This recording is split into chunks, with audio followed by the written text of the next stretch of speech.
आप सबका हमारे चैनल ज्ञान द ट्रेजर पर स्वागत है। इसके पहले पार्ट में मैंने आपको बताया था कि सुदर्शन चक्र भगवान शिव का है, भगवान विष्णु का है या भगवान श्री कृष्ण का। वहाँ पे हम क्लियर हो चुके हैं। अब यह है कि भगवान श्री कृष्ण ने सुदर्शन चक्र का पहला प्रयोग कब किया, वो हम आपको इस वीडियो में बताने जा रहे हैं।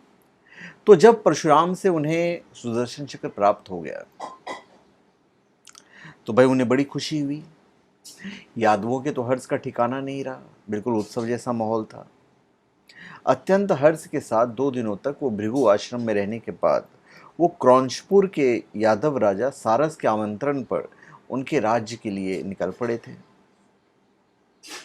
और वहीं पे थे। सभी सेनापति, राजा, मंत्री सब बैठे हुए थे।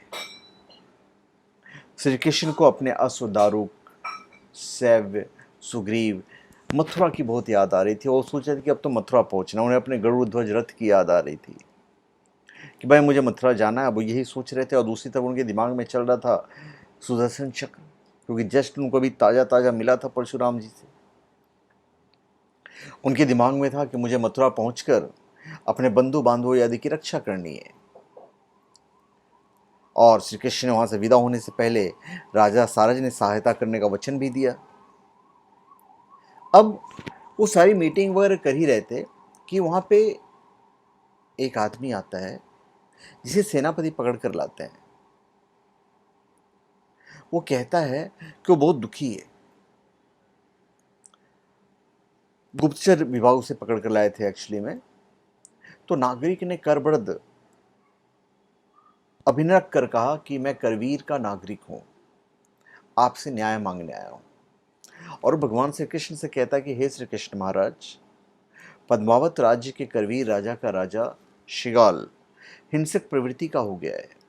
वह किसी की भी स्त्री, संपत्ति और भूमि को हड़प लेता है और उस राज्य की जो प्रजा है उसके स्वभाव से परेशान होकर राज्य छोड़ने को मजबूर हो गए हैं। क्या मुझे भी राज्य छोड़ना पड़ेगा?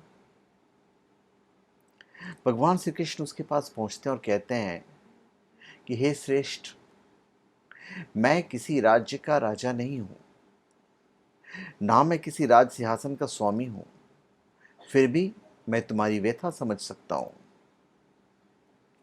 वह नागरिक श्री कृष्ण के चरणों में गिर पड़ा और सुरक्षा की भीख मांगने लगा।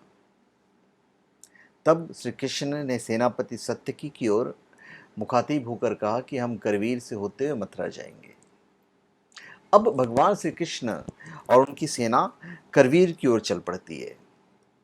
पद्मावत राज्य के मांडलिक श्रृगाल का पंचगंगा के तट पर बसा करवीर नामक छोटा सा राज्य था। करवीर के दुर्ग पर यादवों की सेना ने हमला कर दिया। दुर्ग को तोड़कर सेना अंदर घुस गई और यहाँ पे घनघोर युद्ध होता है श्रृगाल और यादवों की सेना में। श्री कृष्ण राजप्रसाद तक पहुंच गए। अब यह था कि ऊपर श्रृगाल खड़ा था और नीचे श्री कृष्ण। श्रृगाल की स्थिति अच्छी थी क्योंकि ऊपर खड़ा था। युद्ध में जो ऊपर रहेगा उसे तो फायदा होता ही है।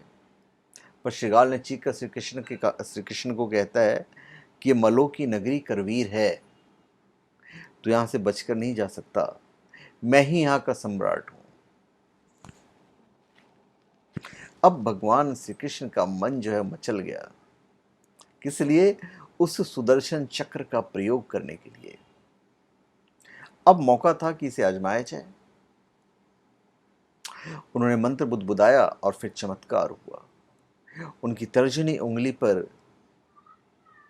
प्रलयंकारी सुदर्शन चक्र घर घर घर घर घर कर करने लगा और श्री कृष्ण ने सुदर्शन का पहला प्रक्षेपण कर दिया।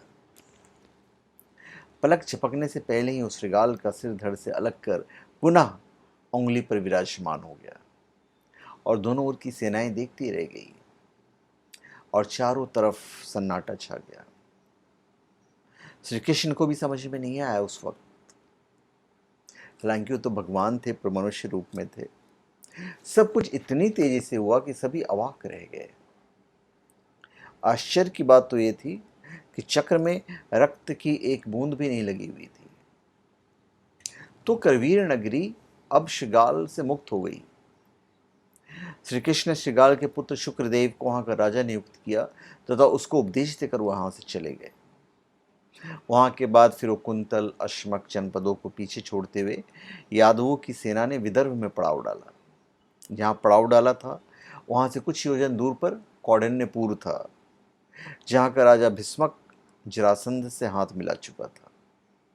उनका पुत्र रुक्मी था जो शिशुपाल का मित्र था, और रुक्मी की बहन थी रुक्मणी, और उसके और भी भाई थे।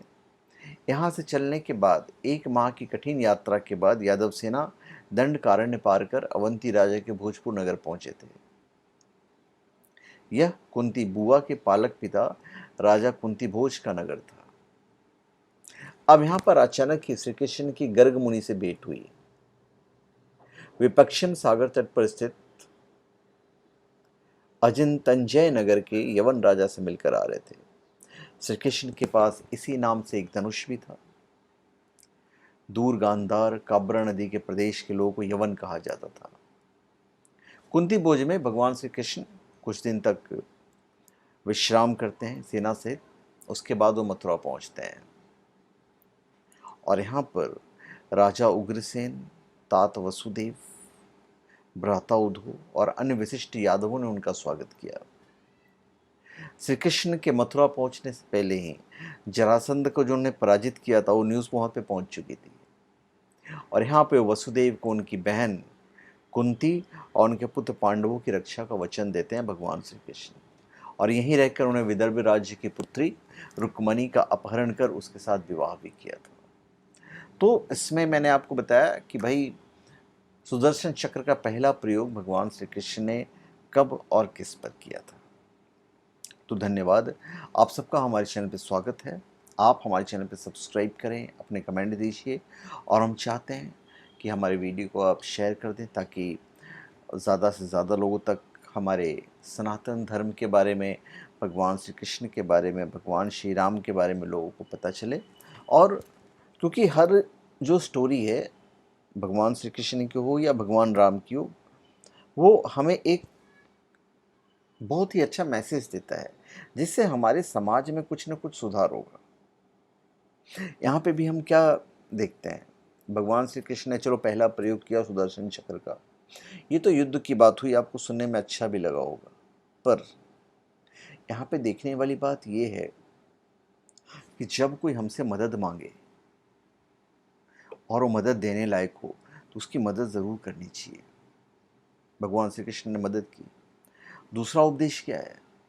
दूसरा उपदेश ये है कि जो गलत है उसे सज़ा देने से हचकना नहीं चाहिए। अभी भगवान श्री कृष्ण ने तो चलो गर्दन काट दी, ठीक है, आप ऐसा नहीं कर सकते हैं आज की तारीख में, पर सज़ा देना अदालत का काम है, तो सज़ा दिलवाना आपका काम है। तो बिल्कुल गलत के खिलाफ बिल्कुल आवाज़ उठानी चाहिए। तो धन्यवाद, आप सबका हमारे चैनल पर स्वागत है। आप हमारे चैनल पर सब्सक्राइब करें और अपने कमेंट दीजिए। धन्यवाद।